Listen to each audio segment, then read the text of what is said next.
दोस्तों, आज दिल्ली का 2012-13 का बजट सत्र हुआ है और बजट पेश किया दिल्ली की मुख्यमंत्री शीला दीक्षित जी ने। और विपक्ष ने पूरी तरह वॉकआउट किया था, क्योंकि विपक्ष सहमत नहीं था बजट से। हमारे साथ वरिष्ठ नेता प्रोफेसर जगदीश मुखी जी भारतीय जनता पार्टी के हमारे साथ हैं। हम उनसे जानना चाहेंगे, हमारी जनता के लिए, देश के लिए, दिल्ली के जनता के लिए, कि क्या कारण था कि आप विधानसभा से वॉकआउट कर गए, और क्या ये बजट इसी प्रकार ही पेश होता है हमेशा? देखिए, हमने वॉकआउट कुछ टेक्निकल ग्राउंड पे किया था, ठीक है। वो इससे कोई संबंध नहीं है, बजट संबंध नहीं है। दूसरी बात, जो बजट पेश किया गया है, इस बजट के बारे में ये कहना बेईमानी है कि ये टैक्स फ्री बजट है, क्योंकि चुनावी वर्ष है। दिल्ली का साधारण नागरिक जानता है इस पर टैक्स नहीं लगेगा।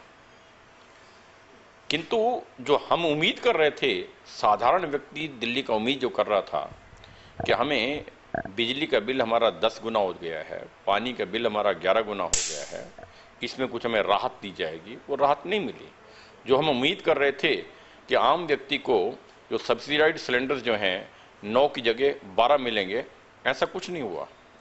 अलबत्ता इन्होंने बहुत सी स्कीम्स की घोषणा की है, और इसे मैं स्कीम जो घोषणाएं की हैं वो कभी लागू नहीं हो पाएंगी कभी भी। ये इसलिए मैं इसे घोषणाओं का बजट कहता हूं। घोषणाओं का बजट इसलिए कह रहा हूं कि जितनी स्कीमें की घोषणा की है वो कोई लागू नहीं हो पाएगी। मैं अपने ब्लड से लिख के दे सकता हूं। ये इसलिए कह रहा हूं ये कि इन स्कीमों को लागू करने के लिए पैसा कहां से आएगा? योजना राशि में से। वर्ष के लिए योजना राशि तय की है 16,000 करोड़ रुपए अभी बजट के अंदर। पिछले साल थी 15,000 करोड़ रुपए। 1,000 करोड़ रुपए की वृद्धि 6.25% की वृद्धि है। और हम अच्छी तरह से जानते हैं, साधारण व्यक्ति जानता है कि हिंदुस्तान के अंदर 6.25% से ज्यादा की इन्फ्लेशन रेट चल रही है। इसका मतलब ये योजना राशि के अंदर एक नया पैसा भी वृद्धि नहीं मिलेगी रियल टर्म्स के अंदर। जब रियल टर्म्स के अंदर वृद्धि नहीं है तो आप पैसा लाएंगे कहां से स्कीम लागू करने के लिए? पुरानी स्कीमों को इन्होंने स्क्रैप तो नहीं किया है, वो तो चालू रहेंगी। तो नई स्कीम लागू करने के लिए धनराशि नहीं है, वो लागू होंगी नहीं। इनकी स्कीमों का क्या हश्र होता है वो मैं उदाहरण देकर आपको बात कर रहा हूं। पिछले वर्ष इन्होंने एक घोषणा की थी स्कीम की कि SC ST के भाइयों को ये 5 लाख रुपए स्व रोजगार योजना के अंतर्गत इनको लोन दिया जाएगा। 100 करोड़ रुपए इसके अंदर व्यवस्था की थी। आज मैं हाउस में आने से पहले MD से बात करके पता किया कि इस स्कीम के अंदर कितने लोगों को राहत मिली है। वो कहते हैं सॉरी, किसी को भी नहीं दे पाया। यानी ये इनका हश्र है। इसी तरह से जिस योजना की सबसे ज्यादा, जिस स्कीम की सबसे ज्यादा चर्चा श्रीमती शीला दीक्षित ने अपने मुंह से की है, अन्नश्री योजना, दिल्ली अन्नश्री योजना, उसके अंतर्गत आज फैम बजट के अंदर उन्होंने बोला कि 29,000 लोगों को हमने कवर किया है। जबकि घोषणा ये की गई थी 2 लाख लोगों को इस साल ये राहत दी जाएगी 600 रुपये प्रति महीने के हिसाब से। अब आप सोच लीजिए, एक स्कीम मैंने आपके सामने रखी जहां 0% रिजल्ट है, एक स्कीम मैंने आपके सामने रखी जहां पर 14.5% रिजल्ट है। उनको कितने नंबर देना चाहेंगे आप? मैं ये कहना चाह रहा हूं, हम नंबर कितने देते हैं इमैटेरियल है, पर हम जानते हैं कि साधारणतः पास होने के लिए भी 33% नंबर तो चाहिए। यहां तो या 0% है, या 10% है, 14% है। इसलिए मैं इसे कहता हूं ये केवल मात्र घोषणाओं का बजट है। इसमें जो स्कीम की घोषणा की है वो कभी लागू नहीं हो पाएंगी because of shortage of money, क्योंकि प्लान फंड के अंदर पैसा बढ़ाया नहीं है इन्होंने, जो 20-25% की वृद्धि होनी चाहिए। इसलिए मैं ये कहता हूं कि ये घोषणाओं का बजट है, इसे जनता को गुमराह करने वाला बजट है।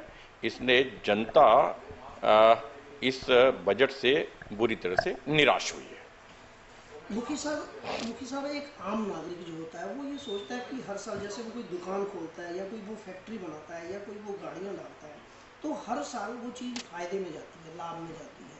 तो लाभ में जाता है, उससे वो एक गाड़ी से 3 गाड़ियाँ बनाता है, एक दुकान से 3 दुकानें बना लेता है, अपना मकान भी बना लेता है, और लगातार उसकी कमाई बढ़ती चली जाती है। लेकिन ये क्या देखा चला जा रहा है, दिल्ली हो चाहे देश हो, सब जगह सरकारें आती हैं और वो घाटे बढ़ाती रहती हैं, घाटे बढ़ते रहते हैं, कभी फायदा नहीं बढ़ता। और हमेशा ही जनता पिसती रहती है, उनको टैक्स का बोझ उनके ऊपर डाल दिया जाता है, उनके ऊपर और कई प्रकार के बोझ डाल दिए नहीं जाते नहीं, हैं। मैं इससे सहमत नहीं हूँ आपसे कि जो प्राइवेट, उन्होंने तो अपना धंधा करना है, कमाई करनी है।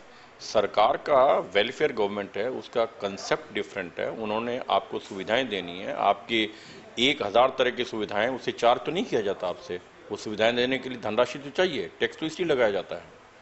किंतु जो कमर्शियल प्रोजेक्ट चलाती है ना सरकार, वो गलत है। जो आप बसेस चलाते हैं वहां क्यों नहीं लाभ कमाते, वो गलत है। मैं आपसे सहमत हूं वहां तक, बाकी टैक्सेस के लिए नहीं। बिजली, इसलिए मैं कह रहा हूं बिजली के लिए भी पानी, शराब, नशे। सब।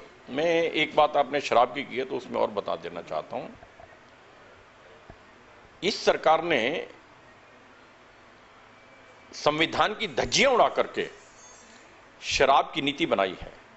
संविधान में स्पष्ट लिखा गया है कि हर सरकार, हर राज्य सरकार भरसक प्रयास करके अपने क्षेत्र के अंदर शराब की बिक्री को कम करेगी, शराब की खपत को कम करेगी। ये सरकार निर्लजता से होकर के दिन प्रतिदिन नई एक्साइज पॉलिसी ला करके, लिबरलाइज करके शराब को बढ़ावा दे रही है, जो कि अनकॉन्स्टिट्यूशनल है। हर साल सैकड़ों दुकानें नई खोल दी जाती हैं, सैकड़ों लाइसेंस नए दे दिए जाते हैं और शराब को बढ़ावा दिया जा रहा है, जिसके कारण जो हमारा इंटेलिजेंट लोग थे, जो स्टूडेंट स्टडी करते थे, आज वो पब्स के अंदर नजर आते हैं। दिल्ली यूनिवर्सिटी के अंदर पहले पब्स जहां पर दिल्ली के अंदर नहीं थे, इस सरकार ने खोले आकर के। उसके कारण क्या हुआ कि दिल्ली यूनिवर्सिटी से सबसे ज्यादा विद्यार्थी आईएएस आईपीएस बनते थे, आज वो खत्म हो गया है, क्योंकि लड़कों का अट्रैक्शन पब की तरफ हो गया है, पब कल्चर की तरफ हो गया है। सरकार इससे कोई एक लेसन सीखने के लिए तैयार नहीं है। दामिनी केस को लें या जैसिका लाल मर्डर केस को लें या और सैकड़ों जो आपके रोज रेप के केसेस होते हैं उनको लें, उन सबको हम उनके लिए पुलिस को तो ब्लेम करते ही हैं, किंतु दिल्ली सरकार उनसे भी ज्यादा जिम्मेवार है। क्यों? आप जितने भी केसेस रेप के होते हैं उसमें आपको नजर आएगा शराब पी के ये रेप केसेस होते हैं, शराब को बढ़ावा दे रहे हैं, इसके लिए जिम्मेवार हैं। मैं ये मांग करता हूं कि शराब की नीति को ये लिबरलाइज ना करके सख्त रखें और शराब के लचीलेपन को रोकें, संवैधानिक रूप से चलें, और ये उसमें रेप भी कम होंगे, क्राइम भी कम होगा। क्राइम का सीधा सीधा संबंध वाइन से है, और जब तक ये वाइन को लिबरलाइज करते जाएंगे तो क्राइम बढ़ेगा। इसलिए जितना क्राइम रेट बढ़ रहा है, जितना यहाँ पर रेप बढ़ रहे हैं, उसके लिए दिल्ली सरकार की एक्साइज पॉलिसी भी इक्वली रेस्पॉन्सिबल है। मुखी साहब, इस बात के साथ एक और चीज़ जुड़ती है, जैसे भाई कोई भी व्यक्ति नशा करता है, किसी भी तरह का नशा, शराब है, अफीम है, चरस है, गांजा है, तंबाकू है और कई प्रकार के नशे हैं, तो नशे करने के बाद वो क्राइम करता है, और नशे करने के बाद वो बीमार हो जाता है, और नशे करने के बाद वो क्लबों में जाता है, और नशे करने के बाद और वो बहुत सारे गलत काम करता है, तो उस पर बहुत सारा पैसा व्यय होता है। लेकिन अगर एक नशे को बंद कर दिया जाए तो ये सारे के सारे जो उल्टे सीधे खर्चे ये भी रुक सकते हैं। जी, मैं आपसे सहमत हूँ। महात्मा गांधी जी को मैं कोट कर रहा हूँ, राष्ट्रपिता जी को, जिन्होंने ये कहा था कि देश की आज़ादी के बाद जो पहले 2 काम करेंगे हम, वो ये होगा, गो हत्या पर प्रतिबंध लगाएंगे और शराब पर निषेध करेंगे। वो स्वर्ग में बैठे हैं बापू, वो ऊपर से रो रहे होंगे कांग्रेस में वो देख करके कि आप क्या कर रहे हैं। यानी ये अब नीति बना रहे हैं, शराब मिलेगी आपको टेलीफोन पर घर मिलेगी, आपको ईमेल कर दिए शराब मिल जाएगी, आपको एसएमएस कर दिए शराब मिल जाएगी, आपको लड़कियां परोसने के लिए वहां पर होंगी। ये जिस तरह के वाहियात डिसीजन लिए जा रहे हैं शराब के बारे में, जिसके कारण क्राइम बढ़ रहा है, मैं आपसे सहमत हूं। उस जब क्राइम बढ़ जाता है उसको रोकने के लिए आप हजारों करोड़ रुपए खर्च करते हैं, उसको खर्च करने के बजाय पहले इसे चेक कर लें तो युवा लोगों का स्वास्थ्य भी खराब नहीं होगा और उनका कंसंट्रेशन स्टडीज पर होगा और वो मेरिटोरियस बनेंगे और क्राइम भी नहीं होगा। हर लिहाज से उसी बात पर मैं आ रहा हूं जो महात्मा गांधी जी ने, राष्ट्रपिता जी ने बात कही थी। हमें इसके ऊपर लिबरल पॉलिसी जो इन्होंने अडॉप्ट की है, सख्त एतराज है, वो असंवैधानिक है, उसको रोका जाना चाहिए। मुखी साहब, आप जानकार हैं, प्रोफेसर रहे हैं और आर्थिक जगत के आप काफ़ी आपने दिल्ली सरकार में आप मंत्री भी रहे हैं, वित्त मंत्री भी रहे हैं। तो मुखी साहब, देखा गया 1947 के बाद हमारे देश का जो रुपया था वो लगातार गिरता चला जा रहा है, और डॉलर जो हमारे रुपए से भी कमज़ोर था वो लगातार बढ़ता चला जा रहा है। हमारे रुपए की कीमत गिरती चली जा रही है, उनके डॉलर की और पाउंड की कीमत बढ़ती चली जा रही है। ये एक बहुत बड़ा मुद्दा है जिस पर आज तक शायद किसी राजनीतिक का या तो ध्यान गया नहीं है या वो ध्यान देना नहीं चाहता। आप इस बारे में क्या कहना चाहेंगे?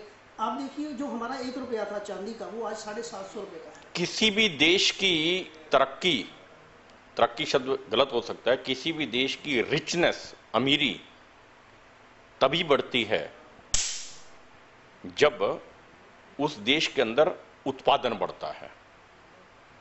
चाहे वो उत्पादन आप इंडस्ट्रियल प्रोडक्शन बढ़ाएं या एग्रीकल्चर प्रोडक्शन बढ़ाएं या अंडर द सी प्रोडक्ट से उनका उत्पादन बढ़ाएं या खनिज पदार्थों का उत्पादन बढ़ाएं।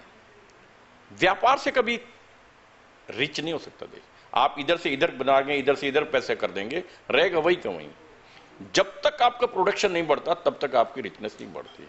आज यदि हमारे पैसे का एक गिरावट आई है वैल्यू के अंदर, उसका कारण यही है कि आज हमारे लोग प्रोडक्शन नहीं कर रहे हैं, क्योंकि प्रोडक्शन के लिए सरकार की आर्थिक नीतियां जो हैं वो एनकरेज नहीं कर रही हैं। वो व्यापार में लग गए हैं, इंपोर्ट करके बेचने के अंदर लगे हैं, प्रोडक्शन बाहर होता है, यहां रोजगार नहीं मिलता है, उसके कारण हमारा पैसे का वैल्यू कम हो रही है। जरूरत इस बात की है कि सरकार को चाहिए कि प्रोडक्शन को बढ़ावा देने के लिए दो चीजें करना जरूरी है। नंबर एक, आपकी बेसिकली है कि प्रोडक्शन कॉस्ट कॉम्पिटिटिव होनी चाहिए चाइना के साथ, तब आप कामयाब होंगे। कॉम्पिटिटिव करने के लिए आपको जरूरी है कॉस्ट ऑफ प्रोडक्शन कम करना। कम करने के लिए दो फैक्टर हैं। पहला, ये कॉस्ट ऑफ प्रोडक्शन में जो इंटरेस्ट एलिमेंट है उसको कम करें आप, यानी कॉस्ट ऑफ कैपिटल कम करें। आपको ध्यान होगा, श्रीमान अटल बिहारी वाजपेयी जी जिस समय प्रधानमंत्री थे तो हमने 13-14% पर लोन मिलता था इंडस्ट्रीज को, उसको हम ला करके 6% पे खड़ा किया था। हमारा 4 पर ले जाने का इरादा था ताकि उनको चीप कैपिटल मिल सके, नहीं कॉस्ट ऑफ कैपिटल कम हो सके। किंतु दूसरा था कॉस्ट ऑफ लेबर कम करना। कॉस्ट ऑफ लेबर में कम करना एक आयरॉनिक सा लगता है। हमारे देश में कोई हम ज्यादा थोड़ी पे करते हैं लेबर को, हाँ ज्यादा नहीं करते, तनख्वाह ज्यादा नहीं देते, किंतु जितनी तनख्वाह देते हैं 8 घंटे की, वो 8 घंटे काम नहीं करता, 2 घंटे काम करता है, इसलिए महंगी है। यूनियनिज्म के अंदर पड़ता है वो, उसके कारण महंगी लेबर पड़ती है। हमने लेबर कॉस्ट को कम करना है और कैपिटल कॉस्ट को कम करना है, उससे प्रोडक्शन बढ़ेगा। प्रोडक्शन बढ़ेगा तो हमारा इंपोर्ट कम होगा, यहीं की चीज लगी तो हमारा नेचुरली अपने पैसे की वैल्यू बढ़ेगी, इसलिए कम होता है। मुखी साहब, एक और आम सवाल है आपसे करना चाहूँगा, क्योंकि आप वित्त के जानकार रहे हैं, मुझे मौका मिला आपसे ये बात कर सकूँ। अब देखिए, एक पिज़्ज़ा हमारे देश में 300 रुपये का है और वही पिज़्ज़ा अगर इंग्लैंड में खरीदा जाए तो वो पिज़्ज़ा वहाँ पर 100 रुपये का है हमारे देश के मुकाबले। उस पिज़्ज़े को बेचने वाले की तनख्वाह इंग्लैंड में $2000 है और हमारे देश में केवल 8 से 10 हज़ार है। यानी कि वहाँ पर 1 लाख रुपये तनख्वाह है, यहाँ पर 10,000 रुपये तनख्वाह है। वहाँ पर पिज़्ज़ा 100 रुपये का है, यहाँ पर पिज़्ज़ा 300 रुपये का है। तो इसके पीछे क्या कारण है? हमारे देश की जनता को विदेशी कंपनियां दोनों हाथों से लूट रही हैं, तनख्वाहें भी कम दे रही हैं और चीज़ भी महंगी बेच रही हैं, और अपने देश में तनख्वाह भी ज़्यादा दे रही हैं और चीज़ भी सस्ती बेच रही हैं। तो इसके पीछे क्या कारण है और इसका क्या समाधान है? नहीं, मुझे नहीं पता पिज़्ज़े का वहाँ पर, मैं तो वहाँ पर गया हूँ, मैं भी काफ़ी कंट्री, मुझे तो कहीं ऐसा नहीं मिला सस्ता पिज़्ज़ा मिला हो हिंदुस्तान से, कहीं गया तो पिज़्ज़े की बात नहीं हो रही है, तो पिज़्ज़े की बात कर रहे हैं, कैमरे की भी बात कर रहे हैं हम, इसी प्रकार इलेक्ट्रॉनिक्स आइटम की बात कर रहे हैं, इसी प्रकार दुनिया की सभी आइटम जो है, चाहे वो पेन हो, चाहे वो CD हो, चाहे वो कैमरा हो, चाहे वो TV हो, चाहे वो LCD हो, चाहे वो ब्रांडेड कपड़े हो, चाहे कुछ भी हो, सभी चीज़ें बैंकॉक में सस्ती हैं। नहीं, उसका तो संबंध सीधा सीधा इंपोर्ट ड्यूटी से है ना जी। ये तो आपकी सरकार की पॉलिसी के ऊपर डिपेंड करता है ना। आपकी इंपोर्ट ड्यूटी ज़्यादा लगाएंगे क्योंकि जहाँ से वो आइटम चलता है वो सब जगह लिए प्राइस तो सेम है। जो चाइना में ले जाओ, हिंदुस्तान में ले जाओ या UK के अंदर ले जाओ, आइटम की प्राइस तो सेम है, किंतु किस कंट्री में कितने में जाके बढ़ता है, it depends upon the local taxation policy of the government. We can't blame the other countries for this. Our own government is to be held responsible for that. मतलब इसके लिए भी हमारी सरकार ही जिम्मेदार है। सरकार जिम्मेवार है। मतलब अगर सरकार चाहे तो हमें भी, हमारे देश के नागरिकों को भी वो सभी चीजें सही मात्रा में और अच्छी क्वालिटी की सही दामों पर मिल सकती है, लेकिन हमारी सरकार देना नहीं चाहती। या ये कहें कि उनकी नीतियां ऐसी हैं, उसके चाहने के बावजूद भी वो नहीं दे पा रही हैं, उनकी रॉन्ग इकोनॉमिक पॉलिसीज के कारण नहीं दे पा रही। जी जी। मुखी साहब, आप हमारे देश की यंग जनरेशन को, क्योंकि सभी व्यथित हैं इस समय, जैसा कि आज बोला भी गया कि प्लेसमेंट की जो व्यवस्था बहुत ख़राब है, बहुत लोग रजिस्टर्ड करते हैं, उनको नौकरियां नहीं मिलती हैं, हज़ारों लाखों रजिस्टर्ड करते हैं, नौकरियां बहुत कम मिलती हैं, तो इसको कैसे ठीक किया जा सकता है? देखिए, इसमें हमें लॉन्ग टर्म पॉलिसी अडॉप्ट करने की ज़रूरत है। आपने ये देखा होगा, जब आप एफडीआई का विरोध करते हैं तो सामने नहीं आते लोग। एफडीआई लाएंगे, आप फॉरेन कंपनीज को यहाँ पर इन्वेस्टमेंट के अलाउ करेंगे, वो उनका रिटर्न वहाँ पर ले जाने के अलाउ करेंगे, तो नेचुरली हमारा अनएम्प्लॉयमेंट होगा। आपने यहाँ एम्प्लॉयमेंट देनी है हर व्यक्ति को, जो हमारे लिए बहुत ज़रूरी है देश के लिए।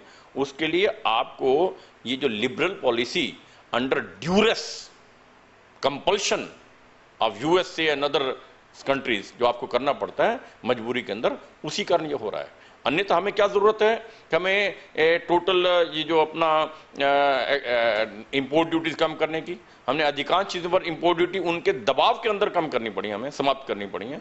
हमें रखनी चाहिए इंपोर्ट ड्यूटी, ताकि हमारा अपना प्रोडक्ट यहाँ पर हो, वो बिकेगा यहाँ पर, क्या दिक्कत है उसमें।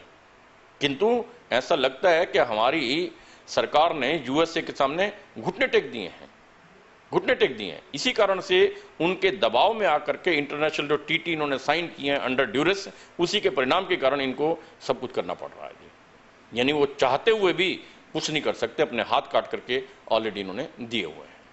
आपका मुखी साहब बहुत बहुत धन्यवाद हमसे बात करने के लिए। और हमने प्रयास किया दोस्तों, हमने प्रयास किया कि कुछ आम लोगों के जो प्रश्न हैं हमने मुखी साहब से किए। हालांकि मुखी साहब इस बात के जिम्मेदार नहीं हैं, लेकिन मुखी साहब सब जानते हैं, क्योंकि खुद वित्त मंत्री रहे हैं दिल्ली सरकार में और एक वरिष्ठ नेता हैं भारतीय जनता पार्टी के, और साथ में एजुकेशनिस्ट हैं, प्रोफेसर भी हैं। तो बहुत सारी बातें हमने जानने का प्रयास किया और हम ये समझ पाएंगे कि शायद कहाँ क्या क्या गलतियाँ हो रही हैं और इनके क्या हल हैं। इसी प्रकार शायद हमें कोई हल प्राप्त हो जाए, लेकिन डगर बहुत दूर की है, लंबे परिणाम भुगतने पड़ रहे हैं और लंबी ही दूरियां तय करनी पड़ेंगी। जैसा कि मुखी साहब ने बोला कि महात्मा गांधी जी कहते थे कि 2 चीज़ें हम करेंगे, गौ हत्या बंद करेंगे और नशों पर विराम लगाएंगे। लेकिन आज 66 वर्षों के बाद भी राष्ट्रपिता महात्मा गांधी का यह सपना पूरा नहीं हो पाया है। इसलिए हमारे देश के नागरिकों की यह दुर्दशा हो रही है। हम ईश्वर से प्रार्थना करते हैं कि हमारे देश के नेताओं को सद्बुद्धि दे, ताकि देश का जो नागरिक है वो खुली हवा में सांस ले सके। आपका मुखी साहब बहुत बहुत धन्यवाद। नमस्कार, फिर मिलेंगे इसी प्रकार एक महानुभाव के साथ जो अपनी बात रखेंगे। धन्यवाद।